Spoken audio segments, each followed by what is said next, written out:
नमस्कार, आप देख रहे हैं आज तक। मैं हूं आपके साथ रोहित सरदाना। शाम के 5 बज रहे हैं और वक्त तो चला है दंगल का। कोरोना के मामले दिन दुने रात चौगुने बढ़ रहे हैं और हरिद्वार में चल रहे कुंभ पर इसका सीधा असर पड़ा है। कुंभ में कई साधु संतों के संक्रमित होने और यहां तक कि एक संत की मौत के बाद सवाल उठने लगा है कि क्या कुंभ को भी तय समय से पहले खत्म कर देना चाहिए। दो अखाड़ों निरंजनी और तपोनिधि श्री आनंद अखाड़ा ने कल ही यानी 17 अप्रैल को अपनी अपनी छावनियां भी हटाने का फैसला कर लिया है, लेकिन बैरागी, निर्मोही जैसे तमाम अखाड़े इसके विरोध में आ खड़े हुए हैं। इसलिए आज दंगल का मुद्दा है कि क्या कुंभ पर भी लॉकडाउन लगना चाहिए। लेकिन बहस की शुरुआत करें, आपको पूरी रिपोर्ट दिखाएं उसके पहले आपको कुछ आंकड़े दिखाना बहुत जरूरी है। कुंभ पर कोरोना अटैक के मामले किस तरीके से आए हैं वो कुछ ग्राफिक के जरिए आपको समझने चाहिए। 10 अप्रैल से 14 अप्रैल के बीच 1701 लोग कुंभ में संक्रमित पाए गए हैं। कहा गया था कि लोग नेगेटिव रिपोर्ट लेकर आ रहे हैं, लेकिन क्या नेगेटिव रिपोर्ट लेकर जा भी रहे हैं? यह इसका जवाब है। 15 अप्रैल को कुंभ में 332 लोग कोरोना पॉजिटिव पाए गए। यह केवल एक दिन का आंकड़ा है। पॉजिटिविटी रेट 15 अप्रैल को 2.2% हो गया था, जबकि 14 अप्रैल को यह आंकड़ा 0.9% का आंकड़ा था। और अगर पूरे उत्तराखंड पर कोरोना की मार की बात की जाए तो पूरे उत्तराखंड में 1 से 15 अप्रैल के बीच में आप देख सकते हैं कितने लोग संक्रमित हुए हैं। 15,333 लोग संक्रमित हुए हैं। कोरोना का उछाल जो रहा है वो उत्तराखंड में 8,814% रहा है, जिसके लिए लोग कह रहे हैं कि बड़ी तादाद में बाहर से आने वाली आबादी जिम्मेदार है जो कुंभ में हिस्सा लेने के लिए आई थी। पूरे उत्तराखंड की तस्वीर अगर हम आपको दिखाएं कि वहां पर बड़े बड़े शहरों में कोरोना की स्थिति क्या है, तो देहरादून 5,151 मामले, हरिद्वार 3,612 मामले, नैनीताल में 1,269, उधम सिंह नगर में 601 और पौड़ी गढ़वाल में 531 मामले कोरोना के अब तक आ चुके हैं। ये आंकड़े अपने आप में पूरी तस्वीर बयान करते हैं कि आखिर क्यों अखाड़ों को ये कहना पड़ा कि हम कुंभ को बीच में ही छोड़ना चाहते हैं। कुंभ 17 अप्रैल को हमारे लिए समझ जाएगा। हालांकि उत्तराखंड के मुख्यमंत्री ने कहा था कि 30 अप्रैल तक चलाते रहेंगे। आज तमाम अखाड़ों से जुड़े साधु संत हमारे साथ लाइव होंगे, उनसे बात करेंगे कि कुंभ पर लॉकडाउन क्यों नहीं। लेकिन उसके पहले पूरे रिपोर्ट आप देखिए। कोरोना ने हरिद्वार कुंभ में एंट्री ले ली है। 60 से ज्यादा साधु संतों में कोरोना की पुष्टि हुई है। इसी के साथ कोरोना काल में कुंभ स्नान जारी रखने पर बड़ा सवाल खड़ा हो गया। और ये सवाल बड़ा ही नहीं हो गया, बल्कि अखाड़ों के बीच कुरुक्षेत्र की नौबत पैदा कर गया। सबसे पहले पंचायती श्री निरंजनी अखाड़ा और तपोनिधि श्री आनंद अखाड़ा ने संयुक्त रूप से बड़ा निर्णय लेते हुए फैसला किया कि 17 अप्रैल को उनकी छावनियां कुंभ से उठ जाएंगी। मैंने आपके जितने भी संत, हमारे अखाड़े के संत है, महंत है, भक्त है, मैंने सबसे हाथ जोड़ के निवेदन किया हुआ है कि आप तुरंत जो है हरिद्वार को खाली कीजिए, अपने अपने स्थानों की आप निकल जाइए। आपकी भी सुरक्षा इसी में, हमारी भी सुरक्षा इसी में है।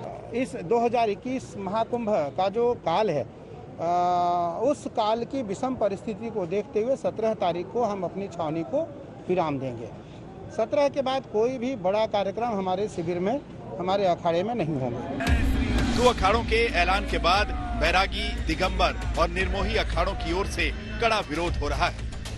इनकी ओर से कहा जा रहा है कि कुंभ पर कोई फैसला सभी 13 अखाड़े मिलकर ही ले सकते थे।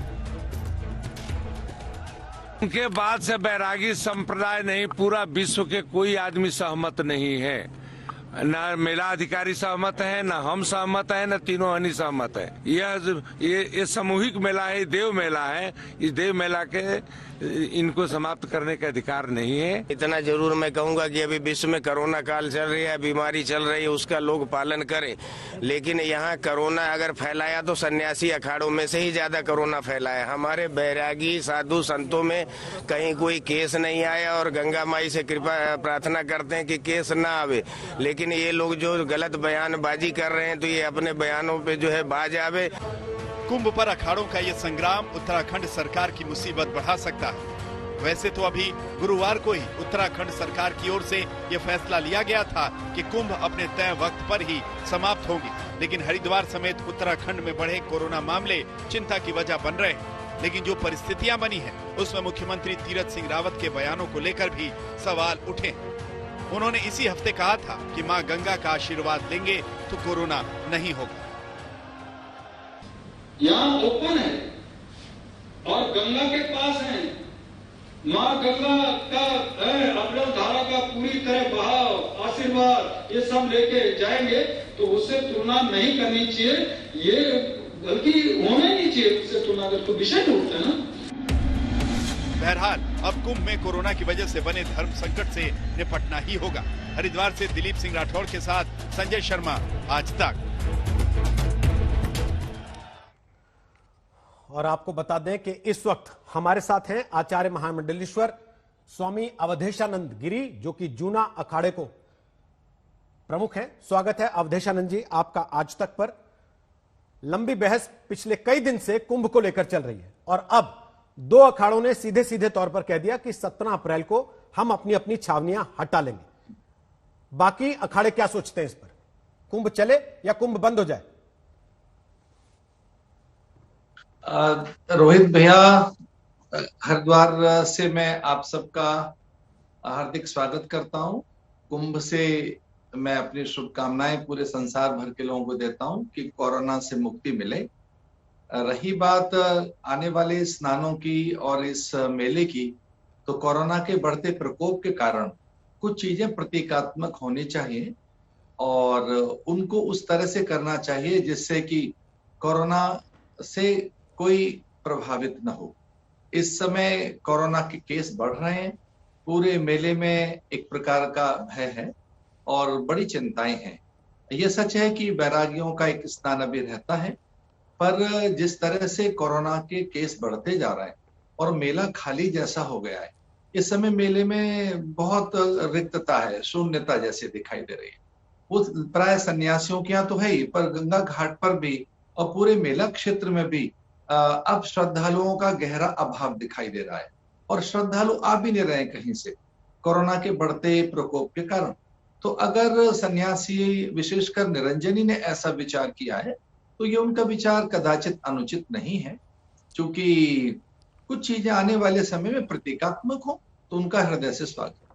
जूना अखाड़े ने ऐसा कोई विचार नहीं किया? देखिए, हम लोग उस तरह से, ये तो हम भी देख रहे हैं कि हमारे यहाँ संख्या ना के बराबर है, हमारे यहाँ भी संख्या बुरी तरीके से घटती जा रही है, तो उस प्रकार का ये विचार कोई अनुचित जैसा नहीं प्रतीत। लेकिन स्वामी जी, बीच में जो दिन हमने देखे हैं, 21 लाख लोगों ने स्नान किया, 12 लाख लोगों ने स्नान किया, तो बहुत नुकसान तो ऑलरेडी हो चुका होगा। हरिद्वार के आसपास के शहरों में कोरोना के आंकड़ों में 8000% से ज्यादा का उछाल दर्ज किया गया है पिछले कुछ दिनों में। तो आपको लगता नहीं कि धर्म तो असल में रास्ता दिखाता है? तो आप लोगों को पहले ही कह देना चाहिए था कि प्रतीकात्मक रखें, इस तरीके की भीड़ भाड़ ना जुटाई जाए। देखिए, हम लोग सचेत थे, अभी भी हम सचेत हैं। हमारे आने वाले सब साधकों से हमने कहा कि वो मास्क पहन कर आए, सबने मास्क पहने, सब लोग उन सारे नियमों का अनुपालन कर रहे थे। हमारे यहाँ हर जगह सैनिटाइजेशन हो रहा था और हमने जगह जगह अपने कोरोना जांच शिविर लगाए। हमारे आश्रम में तो यहाँ तक था कि जिनके पास कोरोना की नेगेटिव रिपोर्ट है उन्हीं को प्रवेश मान्य था, जिनके पास कोरोना की नेगेटिव रिपोर्ट नहीं थी हमने उनको प्रवेश नहीं दिया। जगह जगह थर्मल चेकिंग हमने रखी है, हर व्यक्ति का हम जांच करा रहे हैं और उसके पास अगर नेगेटिव रिपोर्ट है तो उसे प्रवेश दे रहे हैं। और हमने अन्य लोगों से कहा कि वो जाएं, अपने कोरोना की सैंपलिंग कराएं। जूना अखाड़े में भी भारी मात्रा में 200-400 सन्यासियों ने सैंपलिंग कराई है, सब जगह हुई है। तो हम ये कहना चाहते हैं कि प्राण, जीवन और जैव सत्ता अथवा मनुष्यता की को प्राथमिकता मिलनी चाहिए। अन्य अखाड़ों के जिनके स्नान रहते हैं उनको भी वरीयता मिले, उनकी भावनाओं को भी अथवा उनके संकल्प का भी सम्मान होना चाहिए। पर चूंकि मैंने अपनी मन की बात कही है कि बढ़ते प्रकोप को देखकर अगर कुछ चीजें सांकेतिक हो सके, प्रतीकात्मक हो सके, तो वो सर्वथा उचित रहे। प्रतीकात्मक से तात्पर्य क्या है?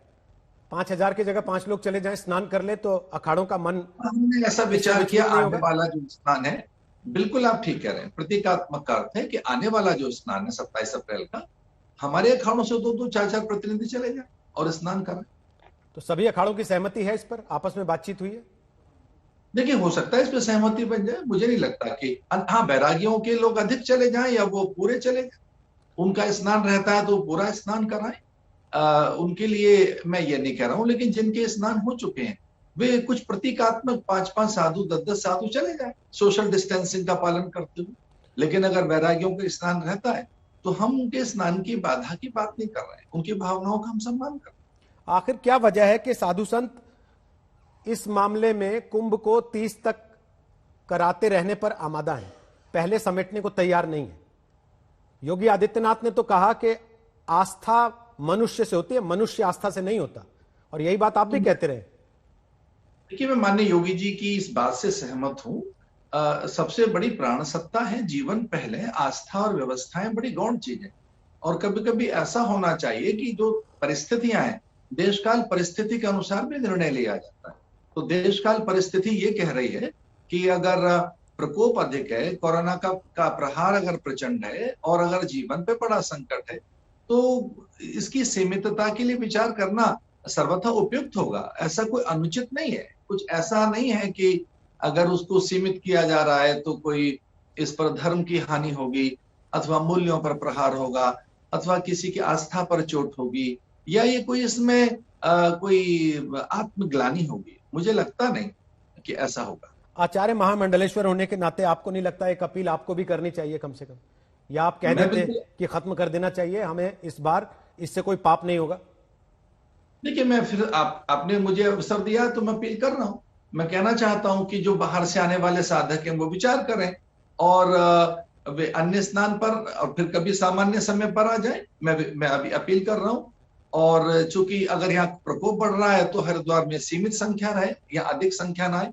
आने वाले श्रद्धालुओं को मैं विनय पूर्वक प्रार्थना करता हूं कि हरिद्वार की ओर न बढ़े, चूंकि यहाँ पर अधिक अव्यवस्था हो सकती है।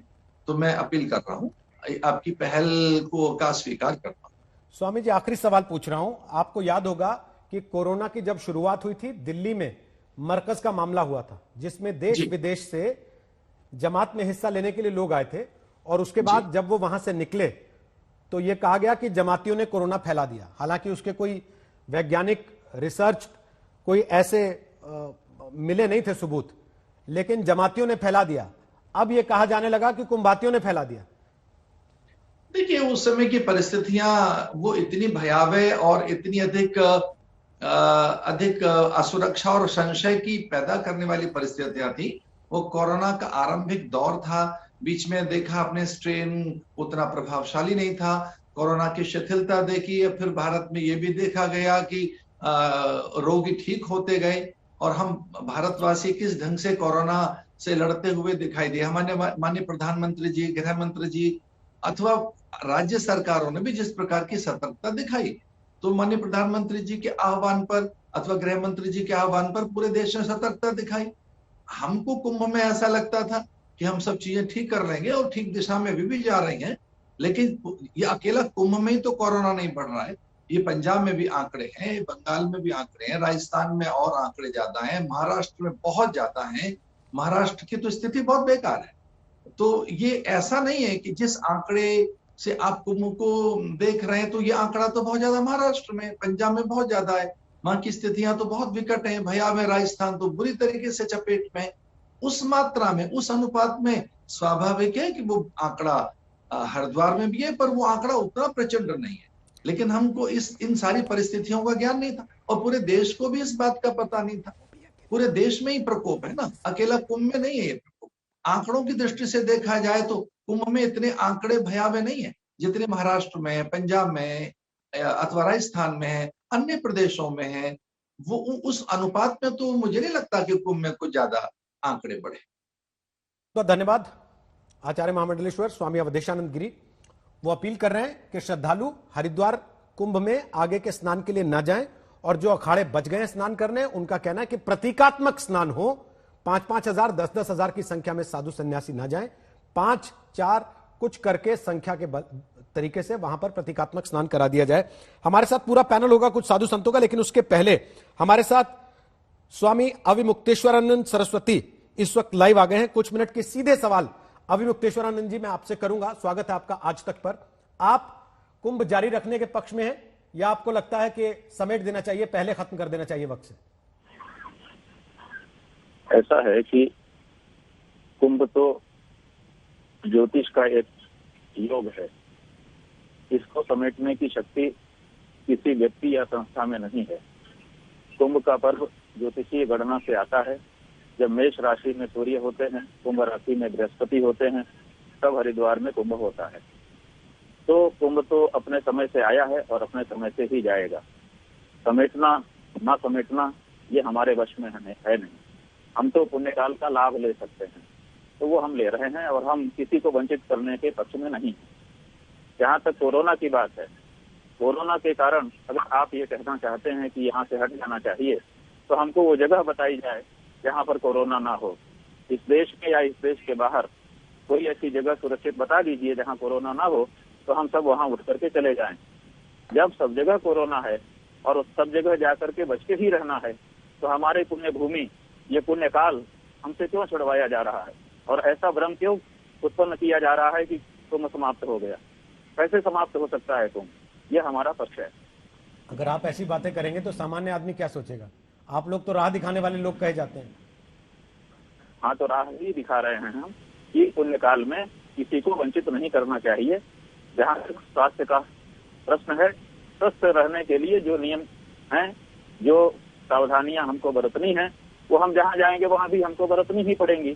तो हम यही उन सावधानियों को बरतते हुए क्यों नहीं कुंभ का स्नान कर सकते हैं? स्वामी जी, बढ़ती जा रही होती है, अगर स्नान की बात है, अगर बढ़ती जा रही होती है वो सावधानियां, तो हमारे शास्त्र में ये नहीं है कि कोई संस्था के कुछ लोग जाकर के स्नान कर लेंगे तो संस्था को पुण्य हो जाएगा।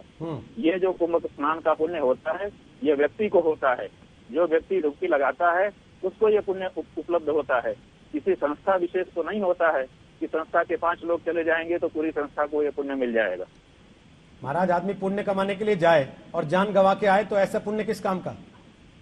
भाई, अभी हमने सुना, कोई व्यक्ति कह रहे थे कि आस्था और व्यवस्था सामान्य वस्तुएं हैं, तो फिर जान न्यौछावर करने के जो हमारे किस्से पुराने लोगों ने सुनाए हैं, हमारे देश के लिए हमारे सैनिक प्राण दे देते हैं, हमारे धर्म के लिए, हमारी संस्कृति के लिए, सभ्यता के लिए लोग प्राण दे देते हैं। ये सारी बातें तो फिर बेमानी हो जाएंगी ना।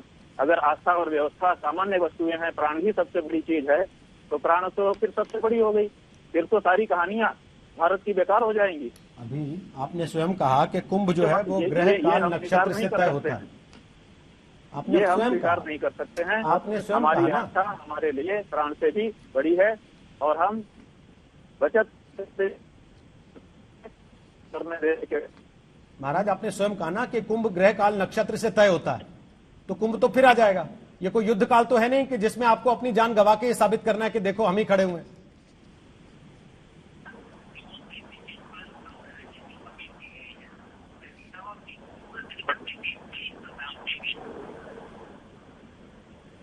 मेरी आवाज आ रही है स्वामी जी आप तक? नहीं, आपकी आवाज अब आई जी। मेरा सवाल यह था कि आपने अभी स्वयं कहा कि कुंभ जो है वो ग्रह काल नक्षत्र से तय होता है और उसी हिसाब से होता है कि कब कहां होगा, तो कुंभ तो फिर आ जाएगा। अभी कोई युद्ध काल तो चल नहीं रहा जहां आपको जाके खड़े होकर धर्म के प्रति अपनी आस्था का सबूत देना है। कुंभ तो 12 वर्ष के बाद आएगा ना, तब तक हम रहेंगे, आप रहेंगे, निश्चय कैसे होगा? कोई गारंटी हो तो वो दे दीजिए। तो इसलिए आज जान दे दे पाएंगे, तो इसलिए आज ही जान दे दे जाके। नहीं, जान ना दे दें, बचत से रहें, क्योंकि दूसरी कोई जगह नहीं है जहाँ पर कोरोना ना हो। आपने उस प्रश्न का उत्तर दिया, तो कौन सी जगह है कि हमारी द्वार से निकल जाए तो हमको गारंटी मिल जाए कि कोरोना नहीं होगा? जब सब जगह हमको कोरोना का सामना करना ही है और सावधानियां बरतते हुए ही अपने प्राणों की रक्षा करनी है, तो हम हरिद्वार में ये काम क्यों नहीं कर सकते? ये हम आपसे पूछना चाहते हैं। महाराज, अगर सावधानियां बरती जा रही होती उसी तरीके से, तो वो कपिल महाराज की मृत्यु नहीं हो जाती। 2 अखाड़े अपनी छावनियों को समेट नहीं लेते। अभी जो आपने टेलीविजन पर आंकड़े गिनाए हैं, उसमें हरिद्वार से ज्यादा लोग देहरादून में संक्रमित पाए गए हैं। आपके अभी सुनाए गए आंकड़ों में नहीं 50 किलोमीटर है। आखिर क्या कारण है कि देहरादून में ज्यादा लोग संक्रमित हुए हैं और हरिद्वार में इतनी बड़ी भीड़ होने के बाद भी कम लोग संक्रमित हुए हैं? इसका भी तो जवाब बताइए। स्वामी जी, ये भी तो हो सकता है कि हरिद्वार से ही संक्रमण वहां तक पहुंच रहा हो, क्योंकि संक्रमण फैलने वाला संक्रमण है। संक्रमण हरिद्वार में नहीं होता है, देहरादून पहुंच जाता है। यहाँ से कोई अलग से पाइपलाइन लगाई हुई है क्या? कैसी बात करते हैं सरदाना जी आप? तो मैं ये पूछ रहा हूँ, अगर हरिद्वार से संक्रमण पहुंच रहा होता तो पहले हरिद्वार में वो दिखाई देता, लेकिन हरिद्वार में आंकड़े कम हैं, देहरादून के आंकड़े ज्यादा हैं। आखिर क्यों? तो फिर तो लॉकडाउन भी नहीं करना चाहिए कहीं भी देश में, किसी भी शहर में, नहीं, क्योंकि पाइपलाइन से तो जा नहीं रहा संक्रमण। चाहिए, हम नहीं कहना चाहेंगे। यहाँ बात कुंभ की हो रही है, कुंभ को बंद कर देने या न बंद कर देने की, उसी संदर्भ में कृपया बात को रखा जाए। कुंभ आस्था का विषय हमारा है ये कहना है कि हम लोग या अहंकार का विषय हो गया है? क्यों हटाने की बात कही जा रही है और कुछ संस्थाएं क्यों आगे आकर के ये भ्रम फैला दे रही हैं जनता में कि कुंभ समाप्त हो गया? आखिर ऐसा करने के पीछे उनका क्या उद्देश्य है? क्या आ गया कि वो ग्रह योग नक्षत्र को पलट देंगे? क्या कुंभ को समेत?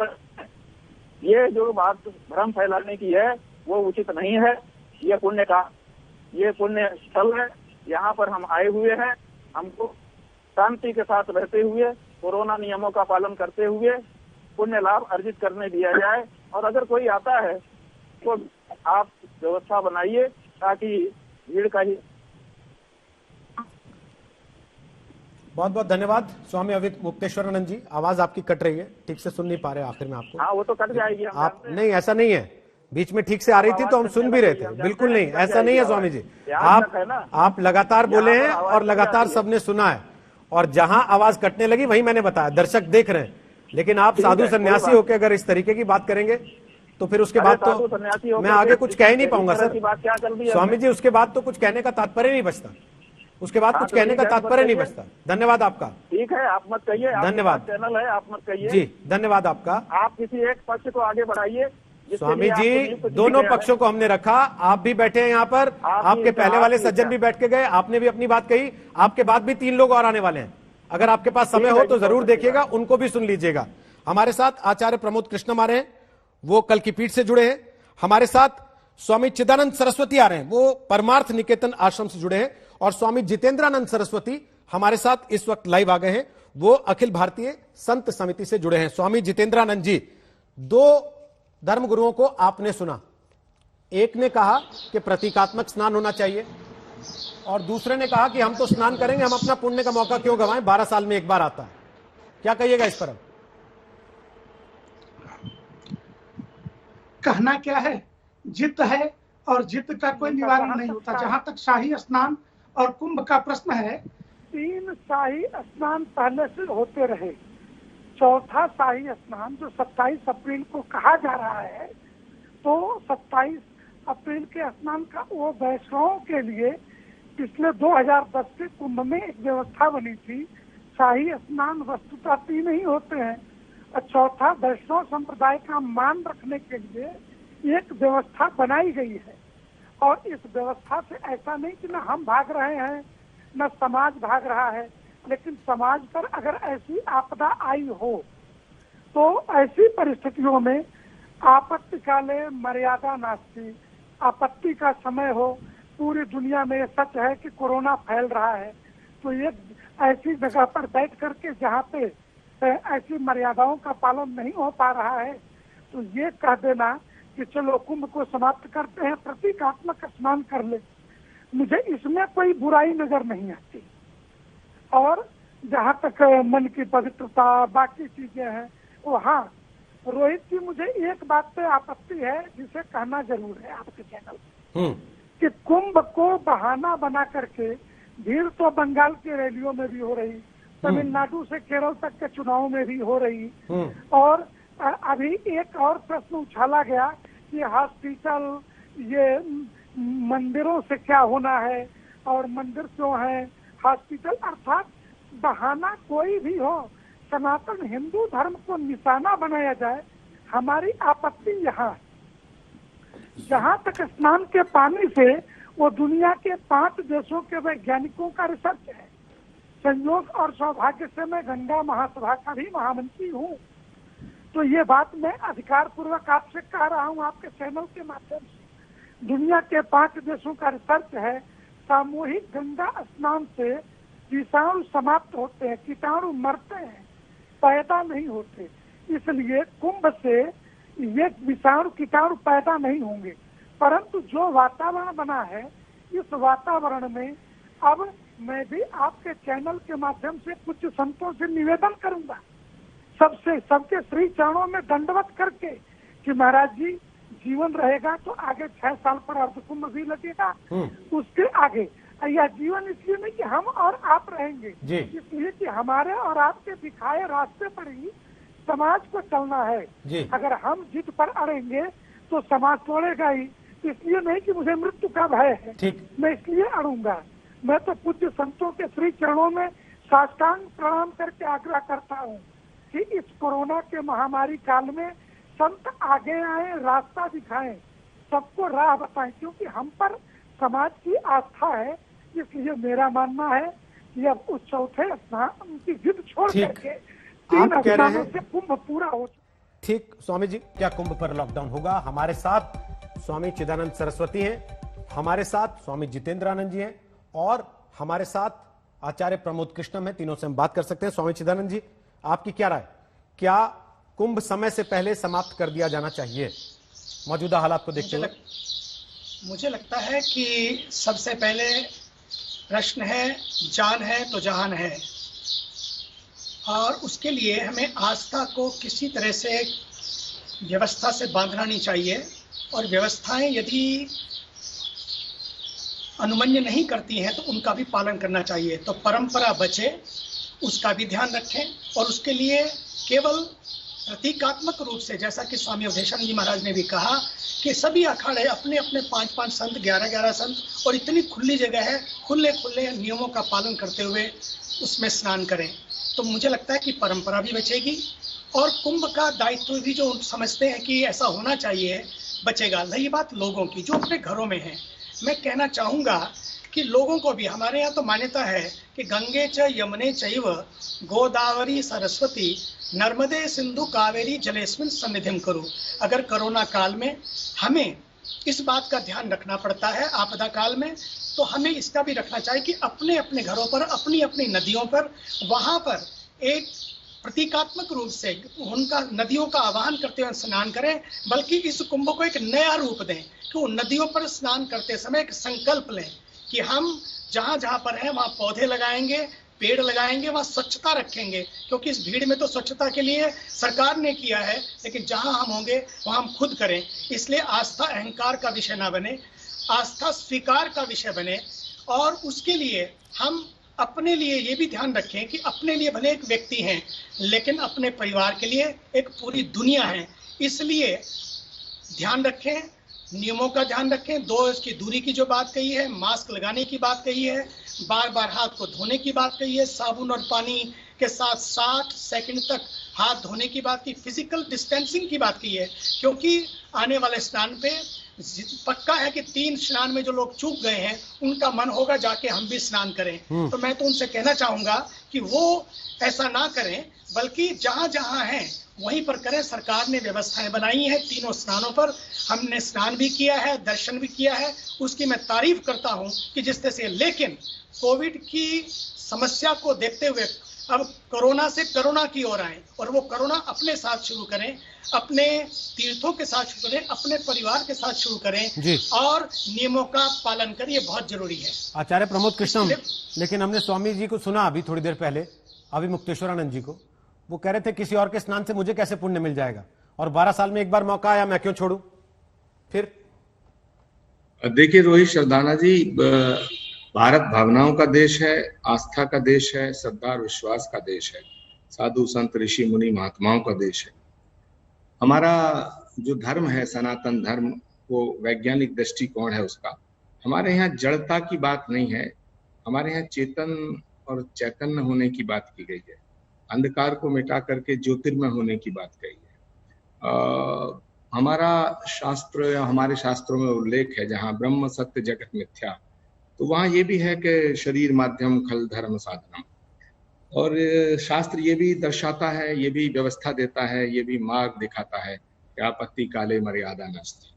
अब प्रश्न ये पैदा होता है परंपराओं का, तो हमारे शास्त्रों में श्रीमद् भागवत गीता, महाभारत, रामायण, ये उदाहरण है कि जब विपत्ति काल हुआ है, संकट काल हुआ है, या ऐसी परंपरा जो प्रासंगिक ना दिखाई दे रही हो, तो उसमें परिवर्तन हुआ है। भगवान कृष्ण के द्वापर जब वो पृथ्वी पे थे और भगवान राम त्रेता में थे, नरसिंह अवतार, जितने भी हमारे यहाँ ऋषि मुनि महात्मा अवतार हुए हैं, उन्होंने एक साफ संदेश दिया है। तो यदि आज महामारी से हमारा देश गुजर रहा है और हमारा देश ही नहीं पूरी दुनिया इससे लड़ रही है, तो ऐसे में हम कहीं रिजिडनेस हमारी जो है वो कहीं मानवता को खतरा पैदा ना हो जाए। तो मैं समझता हूँ कि हमारा फर्ज बनता है, हमारा दायित्व बनता है कि अपनी अपनी आस्थाओं को नमन करते हुए, अपनी अपनी परंपराओं का निर्वहन करते हुए सांकेतिक रूप में अगर निरंजनी अखाड़े ने या कुछ अखाड़ों ने ये प्रस्ताव दिया है तो उसका स्वागत करना चाहिए और निवेदन करना चाहिए सभी श्रद्धालुओं से जो माँ गंगा में जिनकी आस्था है, धर्म में आस्था है, संत महात्माओं में, गुरुजनों में आस्था है, तो उन्हें थोड़ा सा हमें स्पष्ट संदेश देना चाहिए कि जीवन रहेगा तभी धर्म का निर्वहन कर पाएंगे। हालांकि कुछ लोग इससे रुष्ट हो सकते हैं, कुछ ये भी कह सकते हैं कि जीवन धर्म पे समर्पित कर दिया जाए। धर्म के बिना जीवन निरर्थक है, लेकिन माफ करना, जीवन के बिना धर्म भी सार्थक नहीं हो सकता है। तो मेरा सभी से हाथ जोड़ के निवेदन है कि एक मार्गदर्शन करें, क्योंकि संत महात्माओं पे, ऋषि मुनियों पे ये बहुत बड़ा दायित्व है। लेकिन आचार्य जी, मार्गदर्शन के लिए तो हमने सबको बुलाया, आज आपने सुना उसमें भी बंटवारा है। पहले वाले कह गए कि प्रतीकात्मक स्नान कर सकते हैं, वो करना चाहिए ताकि बीमारी ना फैले। दूसरे वाले कहने लगे कि हरिद्वार में केस कम है, देहरादून में ज्यादा है, कोरोना पाइप से लगा के जा रहा है क्या? अब उसके आगे क्या बहस कीजिएगा? रोहित जी, सृष्टि जब से बनी है, मनुष्य का विवेक जागृत हुआ है, तब से कोई भी ऐसा विचार नहीं है जिसका समर्थन ना हुआ हो और उस विचार का विरोध ना हुआ। देखना यह है कि मानवता की रक्षा करने के लिए यहाँ तो ऋषि मुनियों ने जब राष्ट्र पे संकट आया तो अपने हड्डियों को भी, अस्थियों को भी वज्र बनाने के लिए दे दिया था। मैं ये कहना चाहता हूं कि संकट मानवता पे है और मानवता जीवन का रिप्लेसमेंट नहीं है। हमारी परंपराएं अगर कहीं टूट रही हैं, बल्कि कुंभ को थोड़ा शॉर्ट करने में परंपराएं टूट नहीं रही हैं। मैं अवधेशानंद जी की बात से भी सहमत हूँ, स्वामी चिदानंद जी की बात से सहमत हूँ, स्वामी जितेंद्रानंद जी ने भी जो बात कही है मैं उनसे सहमत हूँ। लेकिन मेरा मत है, मेरा निवेदन भी है और मत भी है, मैं ऐसा मानता हूँ कि जब जीवन पे संकट हो तो सबसे पहली प्राथमिकता जीवन को सुरक्षित रखने की होनी चाहिए, और जब जीवन है तभी आगे की चीजें चलेंगी। तो मैं ये नहीं चाहता कि सनातन धर्म के मानने वालों पर, सनातन धर्म के पथ प्रदर्शकों पर, जो मार्गदर्शक हैं, उन पर ये उंगली उठे कि सनातन धर्म के लोग फेनेटिक हैं, रिजिड हैं और कट्टर हैं, और कट्टरता के की इस बलि वेदी पर जो है ये हमारे मानव जाति चढ़ रही है। मैं इसके पक्ष में नहीं हूं। मैं स्वागत करता हूं उन अखाड़ों का जिन्होंने ये कदम उठाने का प्रयास किया है और थोड़ा सा लीक से हटके चलने की बात की है। स्वामी चिदानंद, क्या एक सहमति नहीं बन सकती थी? क्या अखाड़ों में इतना बंटवारा है या जिद हावी हो गई, अहंकार हावी हो गया कि आपने तो स्नान कर लिया, हम क्यों छोड़े मौका? नहीं, मुझे लगता है कि समय अभी है, इसमें बैठकर चिंतन होगा और वे सब भी समझेंगे कि समय की मर्यादा के अनुसार हमें सबको करना चाहिए। क्योंकि जैसा कि पहले बात आई, आस्था कोई अहंकार का विषय नहीं है, आस्था तो स्वीकार का विषय। और कुंभ होते इसलिए थे, जब जब समाज पर समस्याएं आती थी उन्हीं विषयों का ही चिंतन होकर समाधान मिलता था। और आज जब 3 स्नान हो चुके हैं, किसका स्नान नहीं हुआ और किसका हो गया, प्रश्न ये नहीं है। अब ये देखना है कि मानवता बचे, यही सबसे बड़ा स्नान है। मानवता बचे, यही सबसे बड़ा कुंभ है।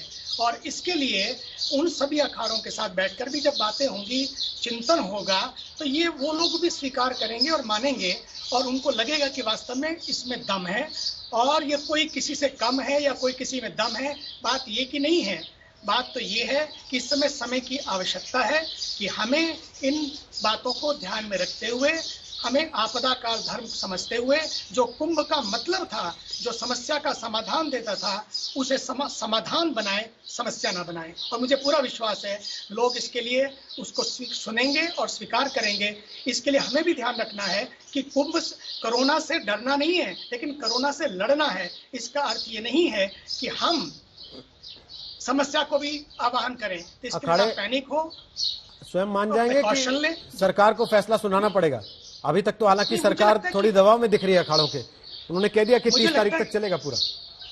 मुझे लगता है कि हमारे अखाड़े, जैसे हमारे श्री रविंद्रपुरी जी ने किया, अभी स्वामी जी महाराज ने जूना अखाड़े की तरफ से बोला, अगर सभी अखाड़े एक मीटिंग, मुझे लगता है कि मैं तो आह्वान करूंगा सभी अखाड़े बैठकर इसके तुरंत बाद, आज तक जो हुआ सो हुआ, अब क्या, इसके बाद हम लोग एक निर्णय लें तो भी मुझे लगता है कि पूरे विश्व में उस निर्णय की सराहना होगी, भर्त्सना नहीं होगी, क्योंकि वो निर्णय सबके लिए होगा और ये कुंभ मानवता के लिए है और मानवता के हित के लिए इस समय यही निर्णय जरूरी है। और सरकार भी समझती है, सरकार को पता है कि सरकार का काम व्यवस्था बनाना है और आस्था के काम पर संतों को आगे आना है, सरकार को व्यवस्था के लिए आगे आना है और आस्था और व्यवस्था का सेतु बने। उसमें यही इस समय बढ़िया है कि कोरोना से डरने की बात नहीं है, बात केवल इतनी है कि कोरोना एक समय थ्रेट बन के तो आया है, लेकिन उसके लड़ने के लिए भी हमें अपने अहंकार को सामने नहीं लाना है, हमें केवल व्यवस्था का बहाना नहीं लेना है, हमें लेना है तो साधना का, आस्था का, संस्कारों का एक रूप हमें सामने दिखाना है कि इस समय यही संस्कार है, इस समय यही आस्था है कि हम गंगा में स्नान करें अपने मन से, अपने घरों में बैठकर, ताकि लोगों को एक संदेश जाए। केवल इसलिए नहीं तो लोगों के पास ये संदेश जाएगा, यदि कुंभ में ऐसा हो रहा है तो हमको क्यों रोका जा रहा है, बिल्कुल ठीक बात, हमको क्यों मना किया जा रहा है, ये हमें देखना है। बहुत बहुत धन्यवाद स्वामी जी, बहुत बहुत धन्यवाद आचार्य प्रमोद कृष्णम, आप दोनों का आने के लिए, अपनी बात रखने के लिए। साधु संत कह रहे हैं कि आपस में बैठकर और तय करना चाहिए ताकि कुंभ के जरिए कोई गलत संदेश ना जाए। हमने आज आपसे सवाल पूछा था, क्या कुंभ को कल खत्म कर देने की 2 अखाड़ों की मांग सही है? आपके जो जवाब हमें मिले, 88% लोगों का कहना है हां, जबकि 12% लोगों को ऐसा नहीं लगता।